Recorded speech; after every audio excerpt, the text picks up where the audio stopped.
Olá, meus queridos irmãos, queridas irmãs, amigos e amigas. Que alegria, que prazer para mim, pastor Hélio Carnassale, poder estar aqui com vocês mais uma vez nos canais da Sá Feliz, que nos proporciona cada semana este momento de encontro, de reflexão, de oração e de estudo da Palavra de Deus. Nós estamos felizes por você estar aqui conosco, temos louvado a Deus pelo grande número de irmãos e amigos que se reúnem aqui a cada semana, por aqueles que compartilham esse conteúdo e distribuem assim a palavra de Deus de uma forma muito, muito especial. O link que aparece aí na tela, para você que está chegando agora e não fez ainda, quem sabe, a sua inscrição, basta você clicar e você receberá no seu WhatsApp o conteúdo da lição, o resumão, que é o conteúdo completo, e a lição no seu dia a dia enviado pela Sá Feliz. Você terá maior facilidade para postar os seus comentários, para fazer os seus pedidos de oração, sempre lembrando que a Sá Feliz mantém uma equipe de intercessores e melhor e mais importante ainda é que nós podemos orar uns pelos outros. Que bênção maravilhosa, porque isso nos une, nos dá uma sensação de família. E se você tem o hábito de compartilhar, que bênção, parabéns. Se você ainda não faz isso, aceite essa tarefa, compartilhe com a sua lista de endereços. Milhares de pessoas que recebem esse conteúdo e não estão inscritas no canal, recebam vocês, gente querida, o meu abraço, o meu carinho e a manifestação do meu apreço por ter vocês aqui em contato conosco. Nós estamos estudando a lição da Escola Sabatina desse trimestre, que tem como título Crescendo em um Relacionamento com Deus. E vamos gravar nesta semana, passar com vocês esta semana, a lição de número 3, que tem como título Orgulho e Humildade. Eu quero compartilhar algo com vocês que eu não fiz ainda. Deixa eu pegar aqui o meu livro Nisto Cremos, publicado pela Casa Publicadora. Eu estou aqui com a edição de 2018, a 10ª edição, que teve uma tiragem de 89 mil exemplares, e com esta tiragem, a 10ª, agora, pelo menos em 2018, já eram 144 mil exemplares publicados. A doutrina da salvação, só fazendo aqui um esboço muito rápido. Como Igreja Adventista, nós temos 6 grandes grupos de doutrinas. A doutrina de Deus, a doutrina do ser humano, a doutrina da salvação, a doutrina da igreja, a doutrina da vida cristã e a doutrina dos últimos eventos. Dentro da doutrina da salvação, nós temos 4 crenças fundamentais. E a crença de número 11 é justamente crescimento em Cristo. Então, só para que a gente saiba que esta é uma das crenças fundamentais, é o tema que nós estamos estudando agora neste segundo trimestre de 2026. Então, com estas considerações introdutórias feitas, eu convido você a uma palavra de oração. Senhor, nosso Deus e Pai, graças te damos porque o Senhor é bom e sua misericórdia é para sempre e se renova a cada manhã, e é por isso que nós não somos consumidos. Pai, louvamos e bendizemos o teu nome e te agradecemos por todas as promessas que o Senhor faz, deixadas na tua palavra. E uma dessas promessas é que o Espírito Santo haveria de nos guiar até Jesus, nos guiar a toda a verdade, nos dar a compreensão e a sabedoria para compreendermos e entendermos os teus planos e a tua mensagem revelada. Abençoa-nos com esta graça, Pai. Eu te peço em nome do Senhor Jesus. Amém. Título desta semana, Orgulho e Humildade. E aqui, se nós prestarmos atenção na ilustração que sempre vem ali no sábado à tarde, é curioso que aqui, olha, irmãos, podem ver um pódio, normalmente tem 3 lugares, e o lugar mais alto no pódio é sempre o primeiro lugar. Nesta ilustração, o primeiro lugar é o que está mais embaixo. O que está mais alto, o terceiro, depois o segundo e mais baixo, o primeiro. Muito interessante essa inversão de ordem que se harmoniza muito com o que nós vamos ver depois em Lucas capítulo 22. O texto para memorizar, o verso para memorizar, Está em Lucas 14:11 e diz assim: porque todo o que se exalta será humilhado, e o que se humilha será exaltado. Todos nós conhecemos, diz aqui a autora, pessoas com o ego inflado, não é? Todos nós conhecemos. Gente que se acha melhor, superior, suas ideias sempre são as melhores, suas opiniões sempre estão corretas, ela nunca erra. E é fácil pensarmos em pessoas que são assim, fulano é assim, fulano é assim. Mas e quanto a nós? Nos pergunta a autora. E quanto a nós? Quando apontamos o dedo para os outros e negamos a presença do orgulho em nossa própria vida, nós apenas estamos nos enganando a nós mesmos. Pode ser que você não seja um orgulhoso de carteirinha do clube dos orgulhosos entre os 10 mais destacados, mas de uma forma ou outra, esse é um assunto que nos afeta a todos nós. Afeta a todos nós. Alguém já disse que o orgulho nasce de um desejo para provar que temos valor. Pode realmente ser isso. Eu acredito que passa por aí também. Mas a verdade é que nós não precisamos provar que temos valor porque nós somos valiosos pelo simples fato de sermos obra de um Deus criador que nos ama e nos fez a sua imagem e semelhança. Nesta semana, nós vamos refletir sobre como o orgulho pode afetar o nosso relacionamento com Deus e com as pessoas. Diz aqui a autora, bem como vamos verificar o que a Bíblia ensina sobre a humildade diante dos outros e, acima de tudo, diante de Deus. Vamos ver alguns exemplos, especialmente o exemplo de Moisés. Eu espero que Deus nos conduza nesse estudo, na compreensão de um tema tão importante, que a graça do Senhor seja abundante para que tenhamos humildade e que ninguém se orgulhe da sua humildade. E desta maneira, colocamos um ponto final na lição do sábado à tarde. Domingo traz como título Aprisionados pelo Orgulho. E uma frase que aparece ali no primeiro parágrafo da lição de domingo é que orgulho é a sensação de que somos melhores ou mais importantes do que os outros. A sensação. Até pode ser que numa ou noutra coisa sejamos de fato melhores, mas aqui o foco é a sensação, é como é que nós nos sentimos em relação às pessoas. Portanto, a autora afirma que o orgulho é um sentimento e não podemos nem devemos confiar nele porque ele é enganoso, como diz o profeta Jeremias, enganoso é o coração do homem. Bom, o orgulho teve início com Lúcifer, isso aí já nos põe em alerta, não é? Aquele que havia sido um querubim cobridor, servia a Deus de perto, o mais exaltado de todos os anjos criados por Deus, com responsabilidades especiais do céu. Nós não sabemos, tivemos uma lição alguns trimestres atrás que trabalhamos muito esse assunto e nunca é demais recordarmos um ou outro aspecto.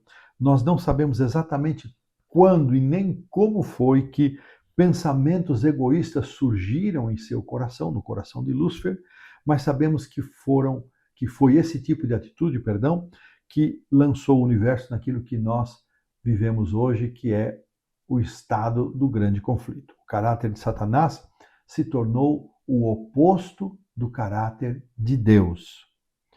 Logo na pergunta 1, a autora ela apresenta o seguinte: quais são os 3 ensinos principais sobre o orgulho e o amor ao mundo na primeira carta de João, capítulo 2, versos 15 a 17. Aqui nesta porção, João nos faz uma advertência: não ameis o mundo, nem as coisas que há no mundo. Bom, nós sabemos que quando João está falando de mundo, ele está falando de um conjunto de coisas que muitas vezes no sentido espiritual é aquilo que é contrário à vontade de Deus, mas não necessariamente. É um conjunto de coisas da nossa existência. E João então faz aqui 3 advertências. A primeira, sobre a concupiscência da carne. Essa concupiscência ela também poderia ser entendida como vontade, como desejo, e a carne, a nossa natureza pecaminosa. Então, essa primeira área, a concupiscência da carne, os desejos naturais de uma pessoa não convertida, ou os desejos naturais mesmo de uma pessoa convertida que tem que estar atenta para ele, para esses desejos. Depois, a concupiscência dos olhos.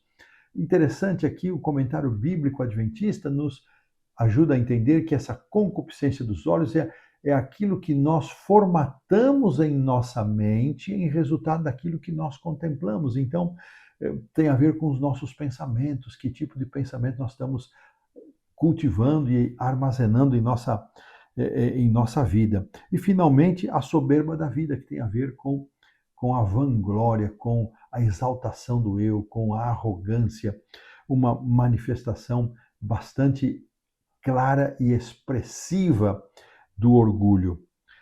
Mas é importante entender que buscar a excelência e reconhecer que temos talentos, temos dons, não se torna necessariamente pecado.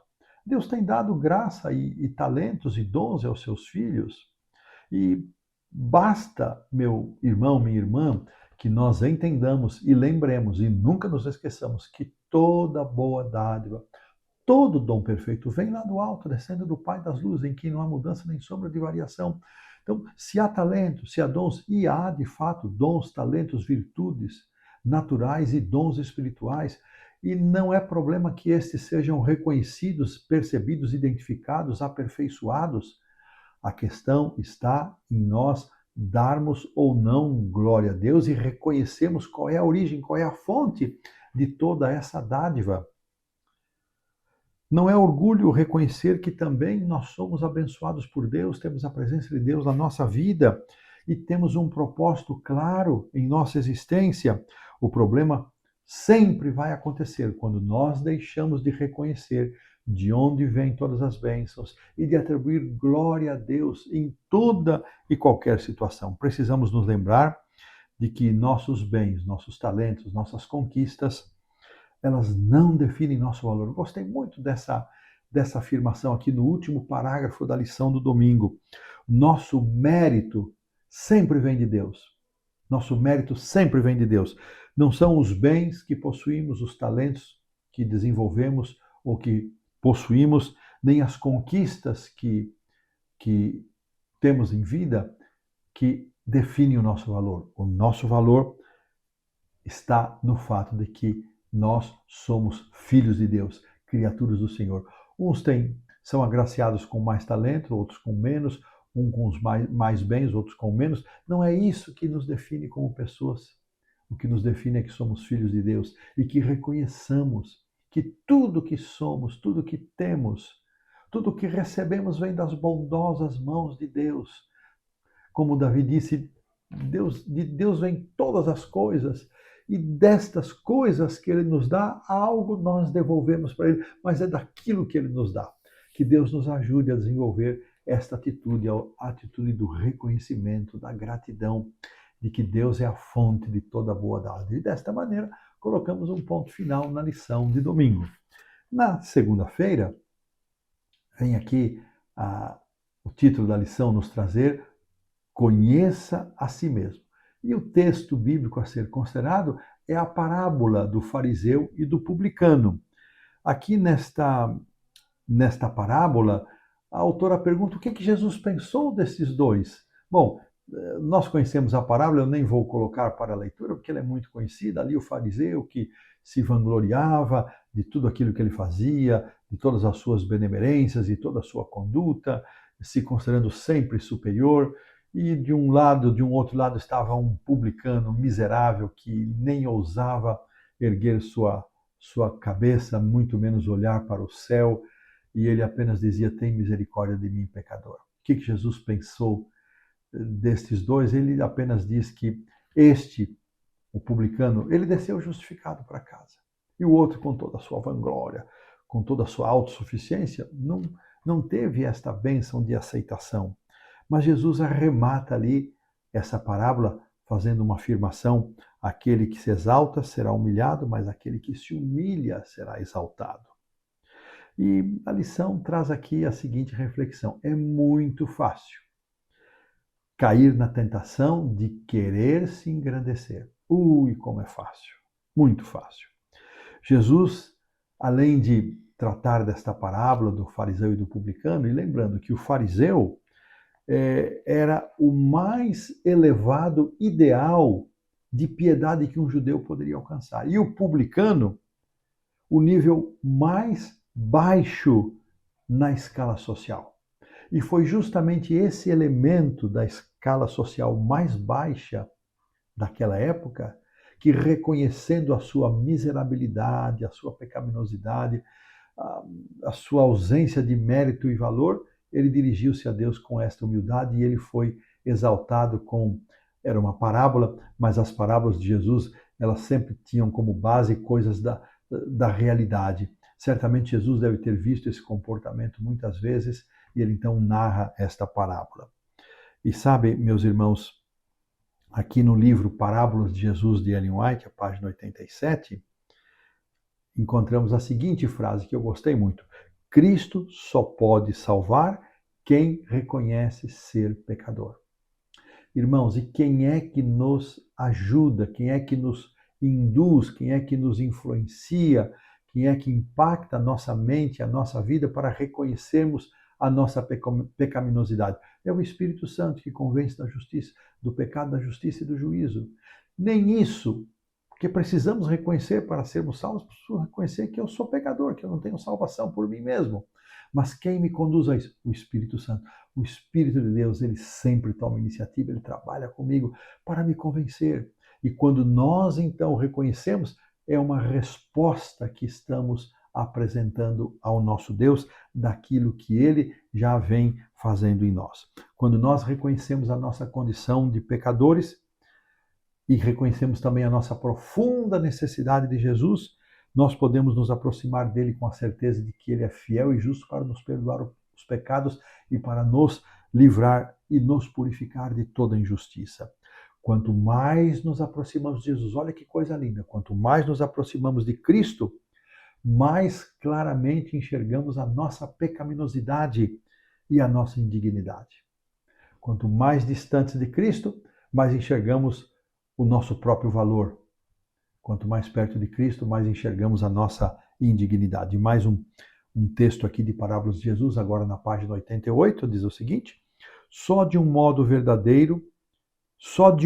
verdadeiro conhecimento de si mesmo pode ser alcançado. Precisamos olhar a Cristo. Não conhecê-lo é que dá aos seres humanos uma tão alta ideia de sua própria justiça. Olha que interessante. Precisamos olhar para Cristo. Que convite precioso olhar para Jesus. E o que Deus pensa do orgulho e dos orgulhosos? A Bíblia não poderia ser mais clara. E aqui a primeira carta de Pedro, capítulo 5, verso 5, é citada nesta nova versão internacional que diz o seguinte: Deus se opõe aos orgulhosos, mas ele dá graça aos humildes. Na versão Almeida antiga, na Almeida atualizada, perdão, ela diz o seguinte: Deus resiste aos orgulhosos, Deus resiste aos soberbos, mas ele dá graça aos humildes. E então, em que grupo nós estamos? Dos orgulhosos, que com a bênção da graça de Cristo, esse orgulho é mantido em sujeição, em domínio. Estamos no grupo destes humildes que aceitaram que a graça de Cristo subjugasse o orgulho? Irmãos, nós precisamos orar muito a cada dia para que Deus nos faça homens e mulheres humildes, que estejamos distantes do orgulho. E não é fácil, não é tarefa simples essa, irmãos. Não é tarefa simples. E desta maneira, queridos, nós colocamos um ponto final na lição da segunda-feira. Avançamos para a terça-feira, onde vamos ver um dos mais poderosos exemplos de humildade. Moisés, o servo humilde. E aqui numa descrição, eu até vou pedir para que a produção coloque esse texto de Patriarcas e Profetas, página 205, que aparece aqui, e diz assim: como historiador poeta, filósofo, general de exércitos e legislador, ninguém se iguala a ele. No entanto, apesar de ter o mundo aos seus pés, ele teve força moral para recusar toda riqueza, grandeza e fama, preferindo ser maltratado junto com o povo de Deus a usufruir prazeres, transitórios do pecado. E é interessante que Atos 7:22, que faz parte do discurso de Estevão, nos diz que Moisés foi educado em toda a ciência dos egípcios e era poderoso em palavras e obras, e ele renunciou isso tudo. E aqui o texto de Hebreus 11:24-26, nos ajuda a lembrar que ele recusou ser chamado filho da filha de Faraó, neto do Faraó, porquanto considerou o opróbrio de Cristo por maiores riquezas do que os tesouros do Egito, porque contemplava o galardão. Fiquei pensando nisso, irmãos. Moisés, contemplando o galardão, a recompensa eterna, não os transitórios prazeres desta vida, ele recusou as honras egípcias e ele preferiu ser maltratado junto com o povo de Deus. A humildade demonstrada por Moisés nas últimas décadas de sua vida é realmente impressionante, especialmente quando nos lembramos de que foi um homem poderoso e o lugar de onde ele veio. É impressionante. Ele teve como sala de aula, naqueles anos de aprendizado, ele teve que reaprender, eliminar toda aquela cultura, toda aquela arrogância, aquela soberba egípcia, e como sala de aula eram as montanhas no deserto, e o orgulho foi sendo deixado de lado, ele foi sendo moldado por Deus durante 40 anos. Nesse tempo aprendeu tudo o que precisava para conduzir o povo e teve que desaprender muita coisa também. Será que nós precisamos desaprender alguma coisa, irmãos? Será que nós precisamos também passar por algum deserto para que possamos aprender o modo de vida que Deus deseja que tenhamos? Para a gente pensar, né?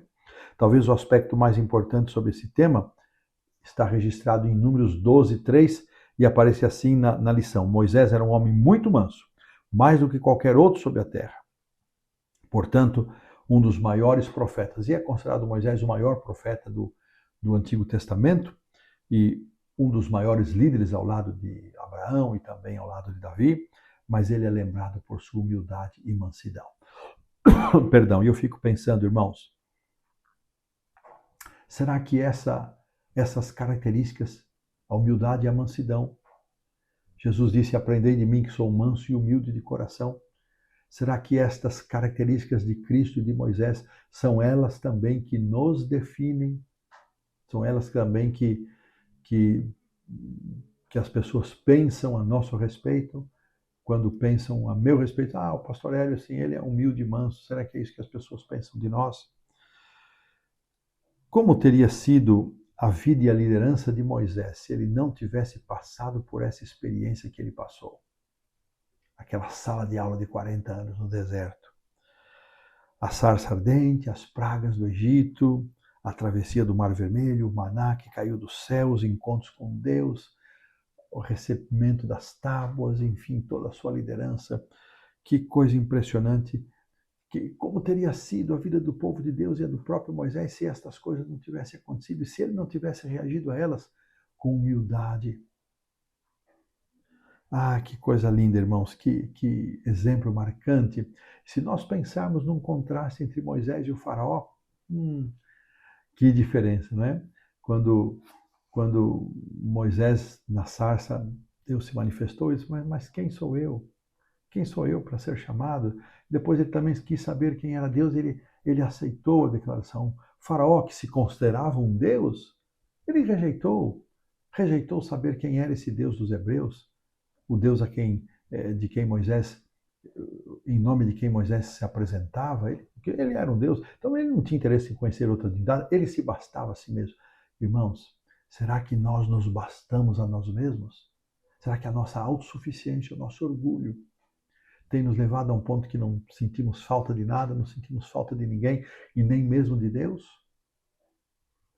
Que o Senhor nos ajude a ser mansos e humildes de coração e que a graça do Senhor Jesus esteja conosco para isso. E dessa maneira colocamos um ponto final na lição da terça-feira. Avançamos para a quarta-feira, onde a autora vai apresentar quem sabe, o tema mais incisivo desta lição, dessa terceira lição, que é o pecado mais ofensivo a Deus. Ela traz aqui como texto de reflexão Lucas 22, 24 a 27, onde os discípulos estavam muito perto da morte de Jesus, ainda ludibriados com a ideia de que Cristo se permitiria ser coroado rei e, portanto, rei de um reino temporal, e eles já se viam como ministros daquele reino, e eles então sempre discutiam quem seria o maior. É muito interessante que Ellen White afirma no Desejar Todas as Nações, no capítulo que trata sobre Judas, lá no finalzinho, que todas estas discussões eram começadas por Judas. É aquele tipo que bate e esconde a mão. Ele provocava e ele mesmo saía da discussão, porque ele era considerado pelos discípulos como o mais preparado, o mais digno, o mais respeitado, por ter um preparo, por ter uma postura mais descolada, mais palavras mais adequadas, e os demais discípulos eram muito simples e humildes. Mas Jesus, nesse texto, nos ajuda a lembrar. Eu vou pedir para a produção esse sim. Vamos lá, produção, Lucas 22, por favor, 24 até o 26. Vamos ler, eu acho que merece aqui para nós refletirmos um pouquinho sobre este. Não foi a primeira vez que os discípulos tiveram essa discussão, então era um assunto que, vez por outra, voltava à pauta dos discípulos, né? Suscitaram também entre si uma discussão sobre qual deles parecia ser o maior, mas Jesus lhes disse: os reis dos povos dominam sobre eles, e os que exercem autoridade são chamados benfeitores, mas vós não sois assim, pelo contrário, o maior entre vós seja como o menor, e aquele que aquele que dirige seja como o que serve. Olha o padrão de liderança de Cristo. Vamos repetir aqui, verso 26. O maior entre vós seja como o menor, e o que dirige, como aquele que serve. Irmãos, sobre o pecado mais ofensivo a Deus, Ellen White escreveu o seguinte em Parábolas de Jesus, aqui na página 85. Nada é tão ofensivo a Deus, nem tão perigoso para o espírito humano como o orgulho e a presunção. De todos os pecados, esse é o que menos esperança incute e o mais irremediável. Por quê? Porque o orgulhoso, o egoísmo e o orgulho, eles não sentem necessidade. Por isso que o espaço para Deus agir aí é muito apertado, muito pequeno. E voltando aos discípulos, em vez de se alegrarem com o chamado que haviam recebido de Deus para olharem para Cristo e verem o modelo de servo e serviço, o orgulho cresceu no coração deles, achando que sendo tirados das funções tão simples, pescadores e gente muito humilde e simples, eles agora divisavam, olhavam e sentiam até o cheiro, né, de uma posição no reino de Cristo como ministros daquele reino. Eles não entendiam que o reino de Cristo era um reino espiritual e que a grandeza desse reino estava não em serem servidos, mas em servir. Nada ofende mais a Deus do que nosso orgulho, diz aqui a lição, e esse é um pecado miserável, difícil de vencer, justamente porque muitas vezes nem mesmo conseguimos enxergá-lo. Nem mesmo, eu não sou orgulhoso. Não, isso não. Quando nos tornamos autossuficientes, evitamos olhar para dentro de nós mesmos. Não percebemos a nossa situação, afinal, o orgulho já assumiu o controle, já está no comando. Precisamos parar, fazer uma avaliação sincera e pedir que Deus abra os nossos olhos para ver quem realmente somos. Olha aqui, que frase. Precisamos parar, fazer uma avaliação sincera da nossa vida, da nossa condição. De fato, eu estou consumido por esse orgulho, eu estou envolto por esse orgulho, eu estou atacado por esse orgulho. E então pedir a Deus que abra os nossos olhos, nos faça sensíveis para poder fazer essa avaliação sincera de quem realmente somos. E se você reconhece que só o Senhor pode remover o orgulho e o egoísmo do seu coração, então aqui nos é sugerido uma oração que também está em Parábolas de Jesus. Vou pedir para a produção colocar aqui, página 88. Senhor, toma o meu coração, pois não consigo entregá-lo. É tua propriedade. Conserva-o puro, pois não posso conservá-lo para ti. Salva-me a despeito de mim mesmo, tão fraco e tão dessemelhante de Cristo. Molda-me, forma-me e eleva uma atmosfera pura e santa, onde a rica corrente de teu amor possa fluir por minha alma. Que linda oração. Que possamos fazer nossas estas palavras, este pedido, para que o Senhor tome o nosso coração, porque nem isso conseguimos fazer, nem entregar, não temos força para isso. Mas podemos tomar a decisão de aceitar o convite de Cristo para entregar o nosso coração e pedir que Ele tome este coração, aceite como propriedade e o conserve puro. Que essa seja a minha e a sua oração. Amém. E desta maneira, colocamos um ponto final na lição da quarta-feira. Avançamos aqui para a lição da quinta-feira, onde o título traz contemple-o, e o verso 27, o complemento do texto que vimos, vai ser focalizado. Eu vou pedir para a produção então colocar o Lucas 22, 27, que diz assim: pois qual é o maior, quem está à mesa ou quem serve? Porventura não é quem está à mesa? Pois no meio de vós eu sou como quem serve. Em claro contraste com o desejo dos discípulos de serem superiores, de serem servidos, de ocuparem posições, de supremacia, e, ao contrário de disputar quem eram os maiores e melhores, não é? Nós vemos em Jesus um exemplo extremo de humildade. Ele disse: no meio de vocês eu sou como quem serve. Irmãos, no meio de vocês eu sou como quem serve, eu sou um servo. Quem queria se comparar a um servo? Ninguém.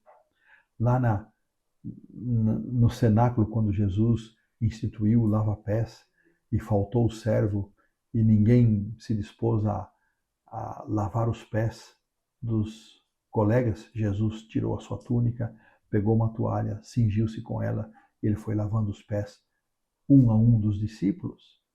Ele diz: olha, vocês serão felizes. João 13, 17. Bem-aventurados sois se vocês fizerem desta maneira. Jesus sabia, irmãos, que a humanidade precisava dele mais do que tudo. Dia após dia, Jesus estava atento às necessidades das pessoas, porque ele reconhecia a necessidade da humanidade.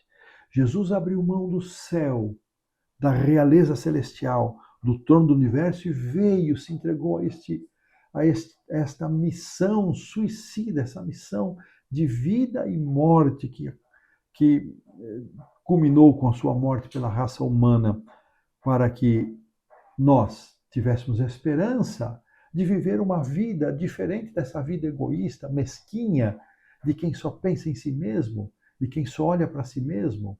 E aí a lição nos traz, na pergunta número 6, o grandioso texto de Filipenses 2, 3 a 8, que nós estudamos de forma profunda no trimestre passado, quando estudamos a carta de Paulo aos Filipenses. E aqui nós somos mais uma vez lembrados que ninguém considere a si superior. Pelo contrário, considere os outros superiores a si mesmo. Aqui Jesus não está falando que nós não precisamos prestar atenção nas nossas necessidades e nem deixar de reconhecer o nosso valor. Apenas ele diz para não vivermos somente para nós. Nós somos chamados a reconhecer o valor das demais pessoas. Isso não significa que não venhamos a reconhecer o nosso valor. Basta que reconheçamos a fonte de onde vêm todas estas dádivas e que glorifiquemos a Deus por isso. E aqui então a lição diz que quando olhamos para Jesus, tudo mais perde importância, inclusive nós mesmos, e qualquer ideia de grandeza pessoal ficam sem sentido. Quem ele é e o que ele fez, e o quanto ele ama suas criaturas, passam a ocupar, quando olhamos para Cristo, quando contemplamos, o centro da nossa vida. E o ego, então, ele é subjugado, ele é posto em sujeição. Por isso, a lição contemple-o é contemplar a Jesus. Jesus, que nome lindo e poderoso, diz aqui a lição. Que nome precioso. Ele é o exemplo perfeito de humildade. À medida que conhecemos mais sobre ele, é que nós vamos entender e que entendemos o quanto ele fez por nós, é que nós vamos também compreender o quanto dele necessitamos. E quanto mais nos aproximarmos dele, mais amaremos as suas palavras e mais amaremos imitá-lo em nosso viver. E essa imitação tem muito a ver com o nosso trato com as pessoas, a maneira como nós lidamos e tratamos as pessoas, servindo-as, vivendo para abençoar os outros e não só para sermos servidos e para sermos abençoados. Que reflexão preciosa e poderosa. Se até os discípulos, irmãos, que conviveram tão perto de Jesus, resvalaram várias vezes querendo saber discutindo entre eles quem era o maior, alerta piscante aí para nós. Precisamos realmente estar alertas, estarmos sobreavisados para que não sejamos engolidos por nossa autossuficiência, por nosso orgulho, por nosso senso de superioridade, por conta de raça, nome, etnia, posição social, recursos, talentos, enfim. Não é isso que define o nosso valor. E dessa maneira colocamos um ponto final na lição da quinta-feira. Avançamos então para a sexta-feira, o estudo adicional. São 3 parágrafos aqui do Espírito Profecia, e nós vamos ficar com o primeiro, que está em Parábolas de Jesus, e o terceiro parágrafo, que vem do Desejado de Todas as Nações. Então vamos começar com o primeiro parágrafo de Parábolas de Jesus, página 89. Quanto mais nos achegarmos a Jesus e mais claramente discernirmos a pureza do seu caráter, tanto mais claramente discerniremos a extrema malignidade do pecado e tanto menos teremos a tendência de nos exaltar. Aqueles a quem o céu considera santos são os últimos a alardear a própria bondade. Uau! Que coisa linda! Desejado, página 349 e 350. Não bastava aos discípulos de Jesus serem instruídos sobre a natureza de seu reino. O que necessitavam era uma mudança de coração que os pusesse em harmonia com os princípios desse reino. A simplicidade, o desprendimento e o confiante amor de uma criancinha são as qualidades estimadas pelo céu. Essas são as características da verdadeira grandeza. O coração sincero e contrito é precioso diante de Deus. Ele coloca a sua aprovação sobre as pessoas, não por sua posição, não por riqueza ou grandeza intelectual, mas por sua unidade com Cristo. Que preciosidade! Assim como os discípulos de Jesus, nós também necessitamos de uma mudança de coração, de uma transformação, para a gente pensar. 3 perguntas e eu fiquei com a terceira para consideração. O que você talvez precisa mudar na sua vida para se humilhar diante de Deus e se aproximar mais dele? O que eu preciso? O que nós precisamos? Que mudanças nós precisamos em nossa vida para nos humilharmos diante de Deus, nos aproximarmos mais dele, para recebermos a bênção que necessitamos para a subjugação do orgulho, para a dominação do orgulho por meio do Espírito de Cristo, por meio da graça de Cristo em nossa vida. Para nós pensarmos. E desta maneira, estamos colocando um ponto final na lição da sexta-feira e um ponto final nesta terceira lição do segundo trimestre de 2026. Eu convido você a uma oração. Senhor Deus, Pai nosso, graças te damos por esta oportunidade de refletirmos sobre o perigo do orgulho, do egoísmo e todas as suas manifestações, a autossuficiência, o endurecimento do coração. Pai, faze-nos homens e mulheres mansos e humildes. Ajuda-nos a olhar para Jesus, a ficar bem perto de Cristo, para entendermos a grandeza da excelência de Cristo e também, Senhor, compreendemos a malignidade do pecado e a nossa necessidade. Abençoa, Senhor, esta família linda, maravilhosa, que se reúne aqui nos canais da Sá Feliz. Abençoa-nos, fortalece-nos para que fiquemos firmes, Senhor, em busca deste ideal de vida, olhando sempre para Jesus, para aprendermos a viver e servir como Jesus viveu, pois em nome deste Cristo maravilhoso e Senhor de nossa vida é que nós oramos e pedimos e agradecemos. Amém. Forte abraço, fiquem com Deus, até a próxima semana.